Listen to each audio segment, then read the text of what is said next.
Après l'assassinat de 3 militantes kurdes à Paris, plusieurs pistes sont envisagées, mais la scène du crime laisse penser à une exécution selon la police et même à un règlement de compte au sein du PKK selon la Turquie. Ces meurtres interviennent juste au moment où Ankara aurait conclu un accord avec le Parti des travailleurs du Kurdistan sur un arrêt des hostilités qui ont fait 45 000 morts depuis 1984. Nouvel incident frontalier au Cachemire où le Pakistan accuse l'Inde d'avoir abattu l'un de ses soldats. En quelques jours, 4 militaires sont morts de part et d'autre de la frontière et la population craint une escalade de la violence malgré les appels au calme de plusieurs responsables politiques. Les deux voisins se disputent la région depuis leur indépendance en 1947.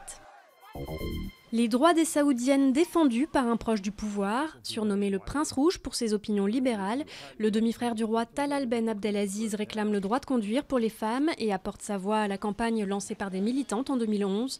L'Arabie Saoudite est le seul pays au monde où les femmes sont privées de ce droit. Coup de gueule des taxis qui ont organisé des opérations escargots un peu partout en France. Ils manifestaient contre une modification de la loi sur le transport des malades qui introduit des procédures d'appel d'offres.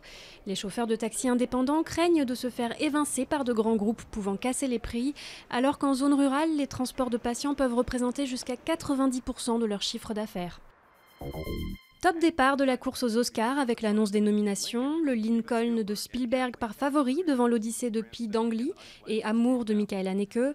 Côté acteur, la statuette pourrait revenir à la française Emmanuelle Riva pour son rôle dans Amour et à Daniel Day-Lewis qui incarne l'ancien président américain.